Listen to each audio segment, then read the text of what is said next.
Análisis feminista, donde el debate se transforma en propuestas. Hola, ¿qué tal? Bienvenidas a una nueva emisión de Análisis Feminista. Yo soy Lisbeth Ortiz Acevedo y estoy a nombre de la periodista Lucía Lagunes Huerta. El día de hoy hablaremos sobre la sentencia histórica de 3 niñas sobrevivientes, quienes a través de la resistencia de su mamá lograron la mayor sentencia por violencia sexual infantil agravada en Jalisco, pues sufrieron violencia sexual por parte de su progenitor mientras estaban a su cuidado.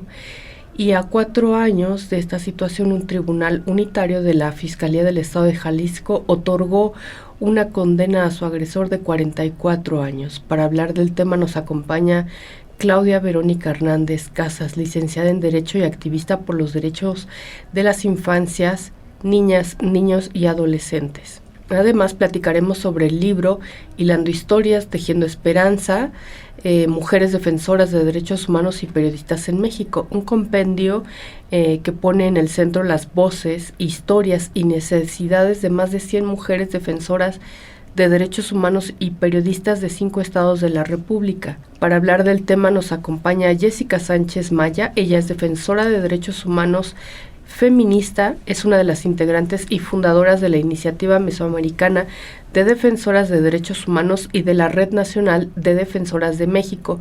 Forma parte del espacio de organizaciones civiles del estado de Oaxaca. Las y los invito a acompañarnos. Muchas gracias, Claudia. Te decía que te agradecía mucho el que tomaras esta comunicación para darle seguimiento. Desde CIMAC Noticias habíamos publicado el caso de tus 3 hijas. Tú llevas ya años en esta resistencia y tú logras pues una sentencia histórica en el estado de Jalisco por violencia sexual agravada. Te quiero preguntar, tú tienes 3 niñas y estas 3 niñas sufren una violencia sexual y tú te percatas de ello y a partir de eso comienzas una resistencia. La entrevista en ningún momento irá para revictimizarte a ti ni a las niñas. Será el que estés el mayor tiempo posible cómoda y que podamos entender sobre todo eso, visibilizar estas violencias, pero ¿para qué? Para que haya una conciencia y para que haya garantías de no repetición, para que haya justicia para tus niñas y también para entender la importancia de las investigaciones con perspectiva de género y de las víctimas. Y ahí es a donde voy en el punto. No revictimicemos en ningún momento. Entonces, ¿qué importancia tuvo para ti encontrarte esta sentencia que finalmente le da la razón y asiste a tus hijas? Bueno, no es a todas, porque creo que esta sentencia solamente es de una de ellas. ¿En Jalisco es una o 2 de ellas? De 2. De 2 de ellas. 2 de ellas, sí. ¿Y cómo fue este proceso judicial en Jalisco? Bueno, pues fue un proceso, ya venía yo de un proceso muy largo en el estado de Oaxaca y la negación de las propias autoridades a siquiera darme el acceso a, a poner las denuncias. Había muchas negaciones. Llego al estado de Jalisco acompañada de un asesor jurídico, quien me hace saber que pues evidentemente se tenía que denunciar donde los hechos ocurrían. Y bueno, fue un proceso en el estado de Jalisco de 2 años, de pues todo el proceso de la investigación y el complementar la carpeta. Fueron 2 años, pero para esto yo ya llevaba desde el 2020 en el proceso buscando justicia. La verdad es que me encontré que en el estado de Jalisco fue más diferente. De cierta forma, el trato hacia mis hijas fue más digno. Siento yo que para ellas fue mucho más digno, que obviamente en todo tiempo estuvieron cuidando el interés superior de ellas, les dieron relevancia a ellas mismas, a su sentir, no sé muy bien cómo explicarlo, pero la verdad es que entre psicólogos y peritos tuvieron perspectiva de proinfancia, ¿no? Trataron a las niñas conforme a su edad, esa es la palabra, conforme a su edad, y no fueron revictimizadas, la verdad, como lo habían sido en el estado de Oaxaca. ¿Qué importancia tiene que llegue una víctima de un delito y se le trate con esta dignidad y que las niñas además tengan esta perspectiva de las peritas, de los peritos, para que lleguen y sepan desde la perspectiva de proinfancia y desde la perspectiva de género que puedan generar pruebas que permitan darles justicia y dignidad? Y esto es trascendental porque se ha visto como el sistema judicial revictimiza constantemente, no solamente el Poder Judicial, sino a través de medios de comunicación, mal tomadas las notas, las víctimas, en fin, es todo un ciclo, un círculo de revictimización que termina lastimando aún más. Y por eso es tan importante que nosotras podamos hablar de esto, que sí se puede hacer justicia con perspectiva de género y además, en este caso, pro infancia, que pudieran acercarse. Cuando tú te acercaste a las fiscalías, a la fiscalía en Jalisco, ¿inmediatamente te abrieron tu carpeta de investigación y comenzaron los procesos? Sí, me hicieron una entrevista previa a mí. Me preguntaron qué es lo que había sucedido y por qué estaba allí, por qué quería denunciar. Les expliqué el tema, hasta ahí nada más. Me dieron una cita para que llevara primero a una menor y luego a la otra. A las menores, pues les hicieron la entrevista. Obviamente, sí fue un poco largo el tiempo de la entrevista de cada menor, porque realmente les dan su espacio para que, bueno, dependiendo la edad, ¿no? Con la chiquita fue un poquito más tiempo, le dan su espacio, ella ya estaba cansada de todo el proceso, porque la verdad es que este proceso nos cansó a todas, y no solamente, ya, como le comento, veníamos ya de de un tema atrás, y pues el trato fue digno, les dan su espacio. Sí fueron un poquito el tiempo alargadas las entrevistas, sobre todo con la niña más pequeña, pero siempre se cuidó su tema emocional de ambas. ¿Cuándo fue el fallo en favor de tus hijas en Jalisco? Fue el 14 de diciembre, ¿Qué, qué de noviembre, perdón, de noviembre. de noviembre? ¿Y qué obtuvieron ustedes a partir de esto, además de la reclusión al agresor? ¿Hubo alguna reparación, algo que ustedes hubieran pedido desde la defensa? Pues solamente el juez comentó que pues, la reparación del daño era 31,500 pesos por niña, para darle continuidad a su tratamiento psicológico. Pero bueno, yo considero que por ese punto, digo, al final no es lo más relevante, pero ya viéndolo en todo el proceso sí es relevante, porque considero injusto por parte de la reparación del daño que sea muy poco, puesto que la misma psicóloga perito pues dijo que eran terapias indefinidas, puesto que este tema no es un tema que vaya a sanar de la noche a la mañana, y tampoco es un tema que se vaya a borrar nada más así, ¿no? Con terapias y demás. Pueden ser terapias indefinidas o pueden ser un cierto número de terapias, que es lo que queda abierto. La verdad es que es un delito que se comete en contra de las menores y que su cómplice es el silencio, el miedo, la autoridad por parte de quien lo cometió, y no se toman muchos factores en el proceso. La verdad, estoy tranquila con la sentencia que le dieron. pero no estoy tan de acuerdo con la reparación del daño. ¿Ustedes van a apelar ese monto? Desde luego que es ínfimo, es mínimo. Precisamente lo dices y lo dices muy bien. Es que las terapias pueden ser demasiadas, pueden ser de por vida, pueden ser indefinidas. Es un costo menor. Yo te quiero preguntar dos cosas en este sentido. Si vas a apelar, y la otra es las terapias. A partir de que te acercas a la fiscalía, ¿estuvieron a cargo del gobierno o tuviste que pagar tú de forma independiente? Sí, inicialmente cuando pusimos las denuncias en el estado de Jalisco, inmediatamente se nos derivó al centro de atención a víctimas en el Hospital Soquipan del estado de Jalisco. Y me parece que son un número de terapias por las que teníamos que asistir. Me sentí muy cómoda, puesto que yo antes ya las niñas habían estado tomando terapia o de manera particular, pues por los temas que tenemos atrás, ¿no?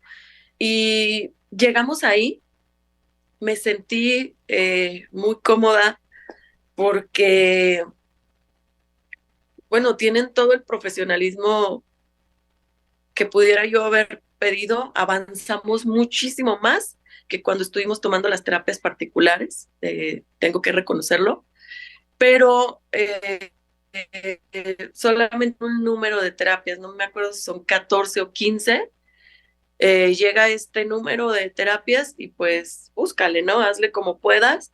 Yo lo que hice fue solicitar que se abriera expediente, que se me derivara del mismo del mismo centro de atención a víctimas, que se me derivara a una institución de salud mental para continuar, porque llegó el punto en que de estar pagando tantas terapias, abogados y demás, o sea, me desgasté económicamente.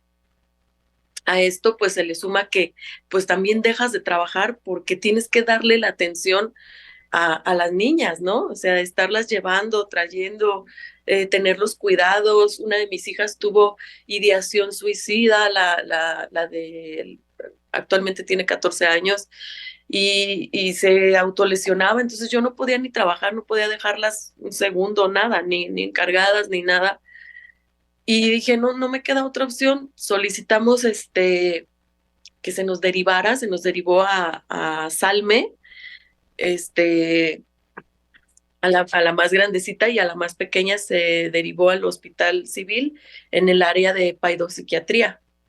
Y es allí donde estuvimos dando continuidad a las terapias de psiquiátricas y psicológicas, que a nosotros pues se nos sumó un poco más el tema de no solamente es la terapia psicológica, sino que también pues mis hijas estuvieron medicadas por parte de la institución. El Hospital Civil dijo, ¿sabes qué?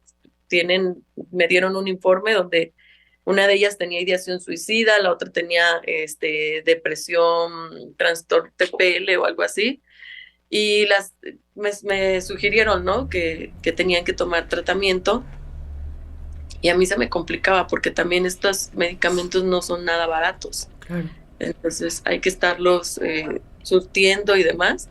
Y hay veces si el hospital los tiene, pues te los proporciona. Si no los tiene, pues búscalos, ¿no? Eh, Claudia, yo te quiero preguntar, ¿tú también recurriste a terapias para poder sostenerte en esta causa de búsqueda de justicia y de dignidad por ti y por tus hijas? Sí, sí. Para mí, digo, y quizá hice mal, ¿no? Pero para mí fue muy complejo porque yo prefería como, bueno, o sea, tengo esta opción, voy a llevar a mis hijas primero y después yo. Cuando llega un punto en que definitivamente se me junta todo, ya no puedo más, decaigo emocionalmente con todo el proceso, que realmente es como la carga del proceso, la carga de la violencia institucional que vivimos atrás, los señalamientos por la propia sociedad, porque eso es horrible, te revictimizan, Te puedo decir que hasta la propia familia la mamá tiene la culpa, ¿no? Si denuncias, la mamá tiene la culpa. Si no denuncias, la mamá tiene la culpa al Cómplice. final. Vamos, permíteme hacer una pausa. Sí. Vamos a volver con el tema. Vamos a hablar también de otro proceso legal que aún continúa para ti y vamos a hablar, bueno, de cómo lograste llegar a este punto, porque las condiciones para las víctimas en este país son muy difíciles. Bien, ¿cómo llegaste económicamente hablando y emocionalmente hablando? ¿Cómo sostienes una lucha en este país para llegar hasta este punto? Pues económicamente no lo sé. Simplemente, bueno, tuve el apoyo de mis hermanos que me estuvieron respaldando, apoyando con temas económicos. Hicimos una dinámica entre, pues, una semana te ayuda mi papá, una semana mi otro hermano y otra semana mi otro hermano y así, ¿no? Entonces, bueno, pues, ¿no? Y obvio, inventándome negocios, puse un restaurante y ahí todo el día trabajar. Busqué la manera de estar con mis hijas, poder tener un ingreso. Empezar es difícil, pero yo creo que la tenacidad es la clave, ¿no? Respecto a lo emocional, yo creo que era más lo emocional, que sí me decaía, que de repente decía yo, es que esto no avanza, ya se acaban las fuerzas emocionales, mentales, físicas, de todo.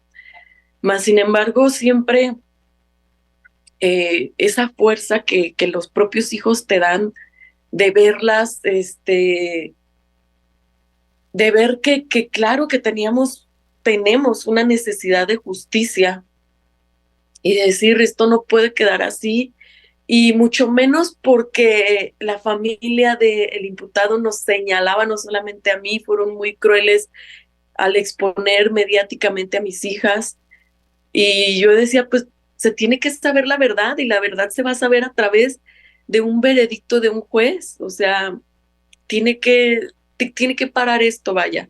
Entonces, yo creo que lo que más me pesó a mí fue el tema emocional.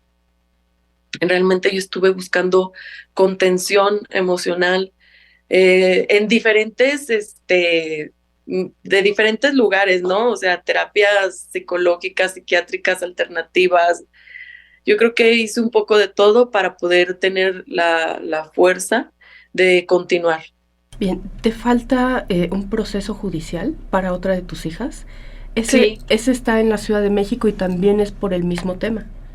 sí, de hecho actualmente estoy aquí porque pues tuvimos una audiencia, pero se difirió 2 veces. Pues los abogados del imputado la están tratando de hacer cansada porque saben perfectamente bien que pues hay un desgaste económico, ¿no?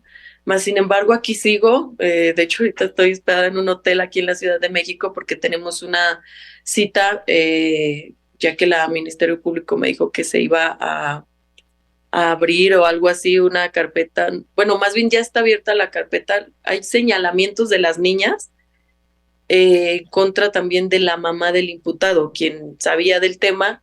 Entonces, por eso es que estoy aquí para llevar pues lo que se me está pidiendo, ¿no? Las citas. Y como lo comento, o sea, ahí viene otra vez el desgaste económico y el desgaste físico, el estar aquí esperando, si hoy como una vez al día o como dos, si bueno, busco un espacio más barato o demás, ¿no? Pero Claro. así estoy prácticamente. ¿En dónde se está llevando a cabo este proceso judicial en específico para conocer el detalle? En el penal de Oriente, En los juzgados que están ahí.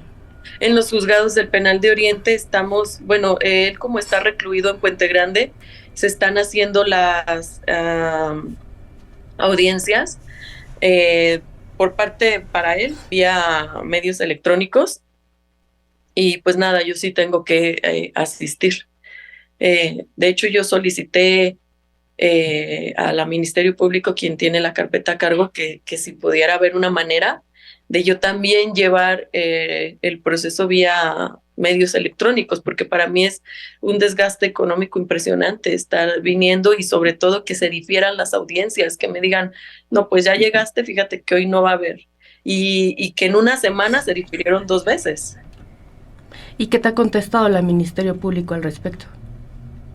Pues que sí, que lo va a solicitar, que le lleve un documento, que le lleve otro documento, que sería mejor que fuera presencial. Todo, bueno, ese tema es un poquito complejo, o sea, es como un te doy sí, pero no. ¿Y para cuándo estiman un fallo de estos juzgados? ¿Cuánto tiempo estiman más que pueda seguir el curso? Estamos iniciando, la que se ha diferido es la audiencia inicial. Lleva 2 diferimientos y pues hasta el día 14 de enero tenemos la cita de la otra audiencia, que también es inicial, digo, pero pues ahorita en este lapso ya no me regresé a Guadalajara porque pues tengo que entregar ciertos documentos que me pidió el Ministerio Público y tengo que estar llevando y trayendo para que no sea por exhorto o el tema más hay veces que de fiscalía a fiscalía tienen una colaboración, Sí. pero esta colaboración tarda, siendo por exhorto, tarda aproximadamente 20 días, un mes. Para agilizar esto, bueno, me estoy esperando a que me entreguen todos los oficios para que de una vez yo me los lleve y pueda entregarlos al Estado de Jalisco porque están requiriendo cierta información del imputado. Entonces, pues, no quiero que tarde más la audiencia inicial, quiero que sí se lleve a cabo, que los abogados dicen que no tienen conocimiento de esta carpeta, claro que sí lo tienen, más sin embargo, pues no pude ser escuchada por el juez porque no hay manera de, si los abogados dicen no tenemos conocimiento de esta carpeta, pues no lo hay, ¿no? Y se tiene que respetar también los derechos del imputado. Entonces eso es lo que me tiene acá. Claudia, estás denunciando también por violencia sexual acá en la Ciudad de México. Sí, de mi hija la mayor. Yo te quiero preguntar, ¿cómo están tus niñas ahora, tus 3 niñas? Están bien, dentro de lo que cabe, con las terapias y pues con lo que ha estado dentro de mis manos y mis posibilidades hacer. Más sin embargo, sí puedo decir que la mayor es la que presenta las afectaciones más fuertes, o sea, ella le dan muchísimas crisis, está imposibilitada, o sea, el punto de su tema emocional ya llegó a imposibilitarla incluso para continuar con sus estudios. Efectivamente, ahorita continúa estudiando, pero llegan puntos en que ella está tirada en la cama y no se quiere levantar y empieza con depresiones o le dan crisis, que esas crisis me han pues llevado al hospital de urgencias, ¿no? Al Instituto de Salud Mental de Urgencias, porque pues ella se pone mal, ¿no? Están bien, pero sí tienen, o sea... Todas las secuelas de la violencia sexual, sí. Sí. Hablabas un poco de esta revictimización y violencias que les ha generado incluso la familia del agresor. ¿Ustedes han solicitado alguna orden de protección? Sí, de hecho, bueno, ahorita hay un tema que quiero comentar, o sea, nosotros vivíamos en el estado de Oaxaca, puesto que allí está el domicilio conyugal, donde mis hijas estuvieron y demás, ¿no? Yo tuve que dejar mi casa, cerrarla y dejarla prácticamente sola, salirme del estado de Oaxaca porque tenía muchas amenazas y las autoridades del estado de Oaxaca no me dieron las medidas de protección, no me dieron la atención, o sea, fue un proceso terrible, como si yo y mis hijas hubiéramos sido las delincuentes por haber denunciado, por haber alzado la voz. Entonces, cabe señalar que nosotros tenemos, o sea, estuvimos como huyendo de esas personas hasta que en el estado de Jalisco nos escucharon y el juez cuando dio la sentencia también solicitó de la mano que tuviéramos medidas de protección. No las puso como por un mes, por 3 meses, no. Vamos a tener medidas de protección y hay que estarlas renovando. ¿Recuerdas en qué municipio fue? ¿En Oaxaca? ¿Mandé? ¿En qué zona de Oaxaca fue? Donde En Santa Lucía del Camino, en el municipio de Santa Lucía del Camino. Bien, Claudia, ya vamos a empezar a cerrar la entrevista. No quiero dejar cabos sueltos. Lo que quiero que transmitamos también, me parece muy importante, es que podamos creerle a las víctimas, que puedas escuchar a tu niña, y si no habla, también el cuerpo creo que habla. Creo que hay que dejar un mensaje importante. Es importantísimo lo que nos has dado. Es una lección que contrarresta absolutamente toda la situación de impunidad que se tiene en este país. Alcanzamos más del 98% y tú has contrarrestado esta situación, has logrado eso. Sin duda no ha sido sencillo el salir de tu casa, como tú dices, has tenido que cerrar la puerta de tu casa e irte a buscar, bueno, por desplazamiento forzado para buscar justicia por tus hijas. Pero tú les creíste. El yo sí te creo es muy importante. Es súper importante el yo sí te creo, y sobre todo ver, observar, porque sí hay focos rojos, pero mi error yo creo que fue aludirlos a comportamientos propios de la adolescencia. Todo el mundo me decía, es que es adolescente, por eso está aislada o rebelde, o por eso tiene estos comportamientos y demás. No escuchemos el exterior, escuchemos el lenguaje corporal de nuestros hijos y escuchemos también lo que nuestros hijos nos manifiestan. Realmente el cómplice de este delito es el silencio. Muy difícilmente los niños, niñas y adolescentes hablan, no lo expresan verbalmente, quizá lo expresen corporalmente o de otras formas, pero hay veces que uno es ciego y no se da cuenta en ver esos focos rojos porque nunca lo has vivido, no te imaginas, no te pasa por la cabeza que esta situación esté pasando dentro de tu casa con personas que tienen que protegerte, no hacerte daño, ¿no? Entonces, sí, yo le diría a todas las mamás y papás que escuchen a sus hijos, pero que los escuchemos con el lenguaje corporal también, porque los niños, niñas y adolescentes no hablan, difícilmente hablan, y más presentándonos o yéndonos con todos estos procesos que es tan cansado. La gente prefiere no denunciar y prefiere dejar así la situación, precisamente por la corrupción que hay, la violencia institucional, los señalamientos. A mí en un principio yo decía, no, es que ¿por qué está pasando esto? La gente, ¿qué va a decir? ¿Qué me van a señalar? ¿Qué esto?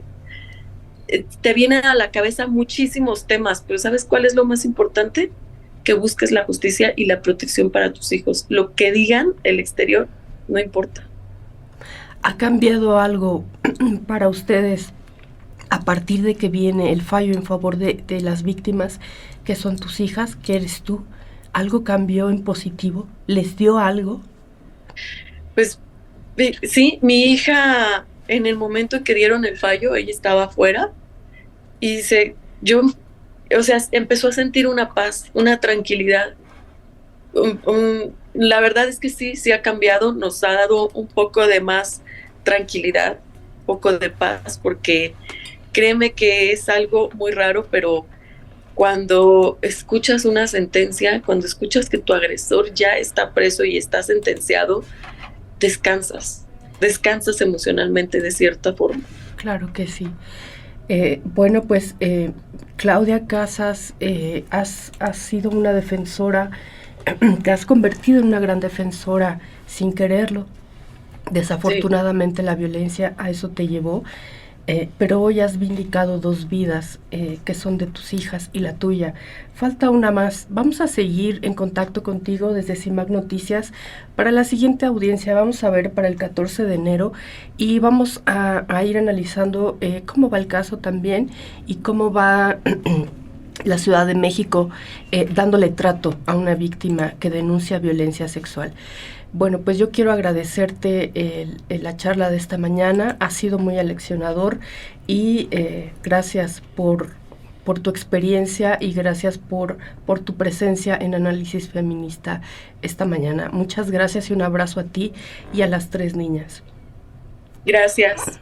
Y bueno, pues vamos al siguiente tema.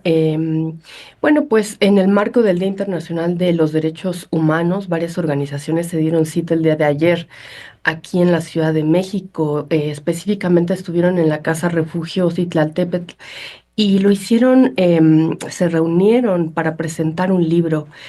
Estuvo CIMAC, estuvo Consorcio para el Diálogo Parlamentario y la Equidad Oaxaca y el Centro de Derechos Humanos de las Mujeres. Presentaron este libro que tengo por acá en mis manos, que es muy bello, honestamente, Hilando historias, tejiendo esperanzas, mujeres defensoras de derechos humanos y periodistas en México. Durante el evento se recordó la situación que viven actualmente dos defensoras. Una de ellas es Kenia Hernández, una presa de conciencia, y la desaparición de Sandra Domínguez, quien fue vista por última vez en Oaxaca el pasado 4 de octubre. Y a pesar de que, bueno, pues que la Fiscalía General del Estado emitió una ficha de búsqueda para localizarla, aún no se tiene conocimiento de su paradero. Bien, para ello, para hablar de este libro, quiero presentar a Jessica Sánchez Maya, que está con nosotras para platicar. Ella es defensora de derechos humanos, feminista, integrante y fundadora, parte de las integrantes que fundaron la Iniciativa Mesoamericana de Defensoras de Derechos Humanos y de la Red Nacional de Defensoras de México, y forma parte del espacio de organizaciones civiles del estado de Oaxaca. Bienvenida, Jessica. Ayer también estuviste en la presentación. Hola, ¿qué tal? Buenos días. Muchas gracias.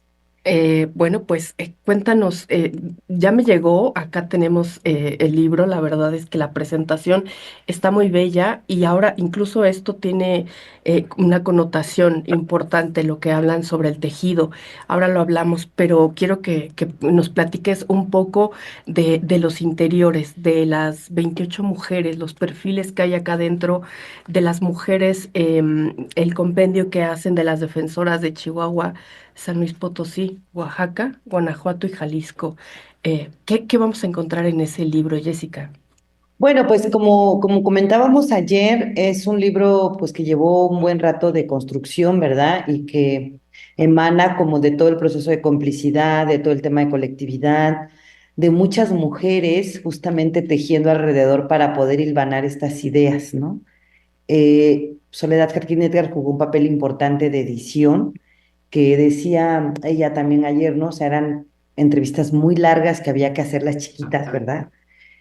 Pero darles mucha substancia. La disposición de las compañeras de contar su historia, ¿verdad? Que creo que eso es una parte muy importante de la historia de las mujeres defensoras, contadas desde las mujeres defensoras, desde otras mujeres defensoras, ¿verdad? Que creo que ese es otro elemento importante de cómo recuperar también todo el hilvanaje de generaciones, todo el hilvanaje territorial, todo el hilvanaje de las diversas luchas que se están dando por parte de mujeres defensoras y periodistas, de cómo conectamos y tejemos también esta separación que había, como que las periodistas no embonaban en la acción de defensa, ¿verdad?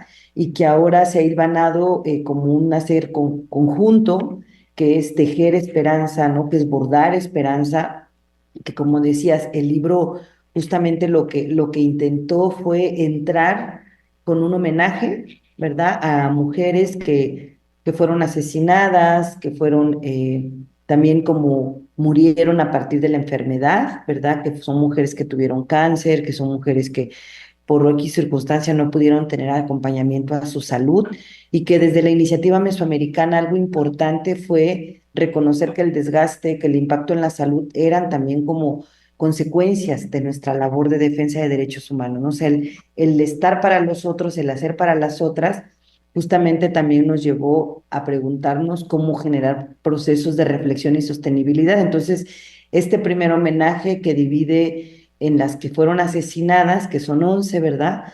Tres que están desaparecidas, ¿verdad? Dentro de ellas Irma Galindo, Claudia y esta Sandra Estefana Domínguez, que tiene 68 días de desaparecidas, y las otras, ¿verdad? Las otras mujeres que murieron por otras circunstancias y que justamente era cómo entrar diciendo, no estamos todas, ¿no? Hay quienes se han ido, hay quienes han enfermado, hay quienes nos las arrebató el Estado por su incapacidad de protección de su labor. Tenemos un prólogo realizado por Lidia Alpizar Durán, quien es directora de la Iniciativa Mesoamericana de Defensoras y que también asienta mucho las reflexiones sobre el tema de cuidado colectivo, sobre el tema de las redes, ¿verdad? Que ha sido una apuesta desde hace 15 años el tejer redes, ¿verdad? Y que ha sido una acción de las redes salvan, ¿verdad? Como una consigna importante. Y el libro, sin duda alguna, también nos lleva a ese lugar, ¿verdad? A conocer historias que pasan desde lo que me sostiene, la esperanza que tengo para poder trabajar y sostenerme en mi acción por un mundo mejor, por cambiar política pública, por la búsqueda de las personas desaparecidas, por justicia al feminicidio, por la defensa de tierra, territorio, por la defensa de la efectividad y goce de los derechos de la comunidad LGTBIQ y más. Entonces, hay una gran cantidad de historias de justamente estos estados que forman parte de un proyecto que tenemos financiado por la Unión Europea, ¿verdad? Y que está aterrizado en Chihuahua, en San Luis Potosí, en Oaxaca, en Guanajuato y en Jalisco. Fue muy bonito ayer que varias de las compañeras que están en las historias del libro estuvieran, ¿verdad? Y pudieran ver el libro también porque conocían el pedacito de su historia, ¿verdad? Que contaron, qué tal, pero el libro mismo no lo conocían en completud. Entonces, el libro en sí mismo también tiene un diseño desde el bordado, desde los hilos. Ayer comentábamos, ¿no? En hilo morado, en hilo verde y morado. Morado, pues es el feminismo, el cambio, la transgresión, el verde, la esperanza, los campos, ¿verdad? Entonces era como también colocarle una fuerza como visual al propio libro. Las fotos son excelentes, ¿verdad? De sus miradas, de su ceño, de sus ojos, de sus manos, que creo que también fue algo importante a rescatar. Entonces ayer estuvieron con nosotras Imelda Marrufo, Verónico Espinosa, Guadalupe Ramos de Jalisco, Priscila Hernández, Eva Lucero, estuvo también Guadalupe Blanco, Soledad Jarquín, Alejandra Balduín, y fue un encuentro muy hermoso porque también permitió escuchar, ¿verdad? Tuvimos mensaje de la relatora de Defensoras y Defensores. Lamentablemente, tanto Ruth como Lucía, pues están fuera haciendo también este trabajo de incidencia, que es otra de las patas que hacemos. Nos recibió justamente la Casa Refugio Citlatepet, ¿no? Que está hermosa y que justamente vimos que era un lugar digno, ¿no? Digno para hacer la presentación de este libro. Y encontramos, pues sí, estas historias importantes. Estuvo también en la mesa Sirenia, ¿no? En representación de CIMAC, que también hace un recuento hermoso de lo que ha sido tejer, ¿no? O sea, el libro es con el que cerramos los 16 días de activismo, ¿no? Arrancamos con reconocimiento a las compañeras asesinadas, después como la visibilización de los casos de las defensoras desaparecidas.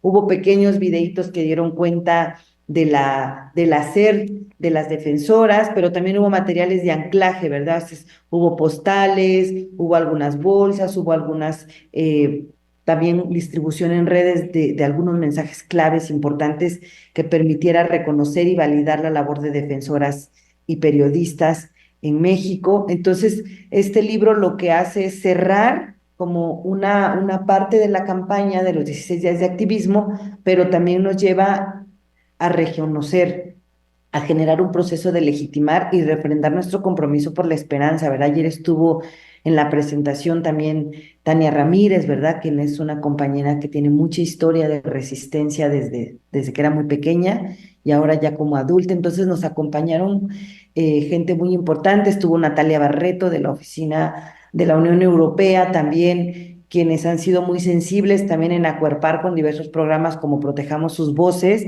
donde las embajadas también han adoptado el acompañamiento a personas defensores.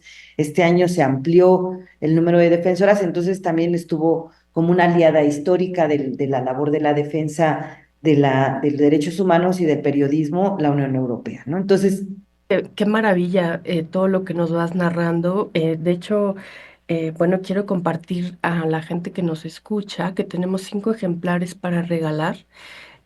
Bueno, a quienes sean las primeras personas que escriban al WhatsApp de aquí, de la cabina 55 60 60 55 71.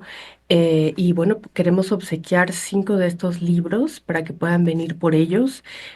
Aquí estaremos recibiendo los mensajes. La verdad es que sí, está muy bello, pero más allá de la belleza que puede tener per se y que lo es, em, el contenido editorial me parece fundamental porque en este país donde hablamos de crisis humanitarias, eh, hay, así como hablamos de estas crisis humanitarias, hay una resistencia importante ante tantas violencias y tiene cara de mujer, de defensoras.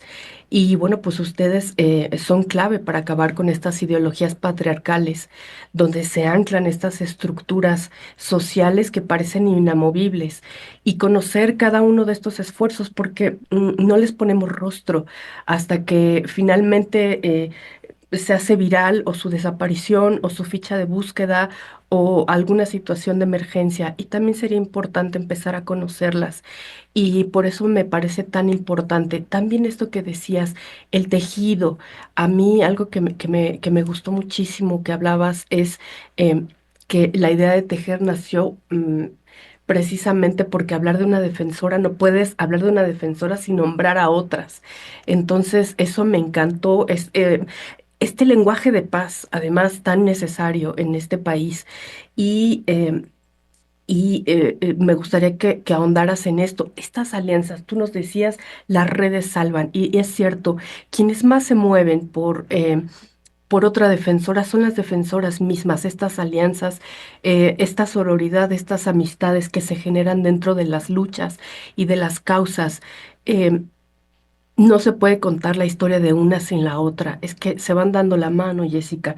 Estoy hablando con Jessica Sánchez Maya, quien, bueno, pues presentaron el día de ayer este libro, Hilando historias, tejiendo esperanzas, mujeres defensoras de derechos humanos y periodistas en México. Háblanos un poco de ese tejido que van hilvanando las defensoras en este país. mira, algo que decíamos justamente, qué bueno que lo recalcas, el tema de no nos podemos entender las defensoras como aisladas, como individuales, ¿verdad? Una defensora se abraza de la otra, se sostiene de la otra. Una defensora tuvo que haber aprendido de otras defensoras, ¿verdad? Y es un tejido muy profundo.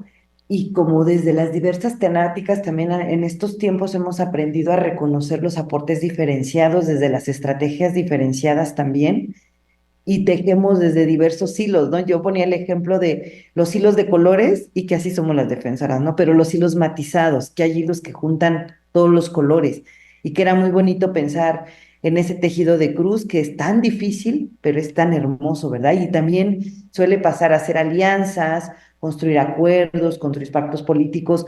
No es una tarea fácil, pero creo que los hemos ido construyendo a partir de colocarnos como en un acuerparnos frente al riesgo, reconociendo que la labor que hacen las mujeres defensoras y periodistas es antisistémica al patriarcado, al capitalismo, al racismo, ¿verdad? Y entonces las fibras que tocamos por donde quiera nos van a poner en riesgo. Y eso es muy fuerte, ¿verdad? Así es, oye, Jessica, y además, ¿sabes qué me encantó de la fuerza que tiene este proyecto, este libro?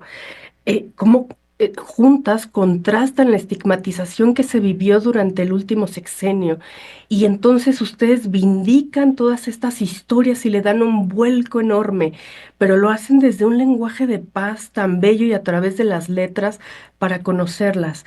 Esta estigmatización la hemos estado documentando todas las organizaciones civiles, como el Estado mexicano a través del gobierno federal ha perdido contacto con las organizaciones civiles.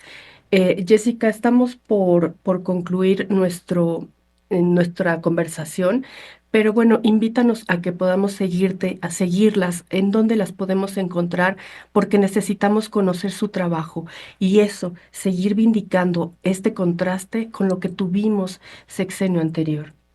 Bueno, yo creo que justamente las defensoras y periodistas también estamos como constructoras de paz, como constructoras de tejido social y como fortalecedoras del tejido social, ¿verdad? Y en ese sentido estamos apuntando fuerte no solamente a una cultura de paz, sino a una cultura del buen vivir también, que creo que eso también es algo que el libro intenta colocar. Y bueno, estamos en las redes tanto de CIMAD como de Consorcio, en el Facebook, en el Twitter, ¿verdad? Están en las tres páginas colgados los materiales que se produjeron también de esta campaña y los demás materiales que se han producido como el diagnóstico de situación y recomendaciones para políticas públicas. Entonces, les invitamos a buscar el libro, va a estar disponible en la web, ¿verdad? También para que lo puedan mirar y conocer a esas defensoras de los diversos territorios del país que hacen lo que les toca, pero muy de la mano de las otras y que van hilvanando una historia con otra historia y con otra historia. Entonces también van a encontrar mujeres de diversos territorios, de diversas edades y de diversas acciones en México a favor de la paz y de la democracia. Eso fue todo en este episodio de Análisis Feminista. Las y los invito a compartirnos sus comentarios en nuestras redes sociales. Recuerden que pueden escuchar el resto de nuestros episodios en Spotify y en SoundCloud. Análisis feminista, donde el debate se transforma en propuestas.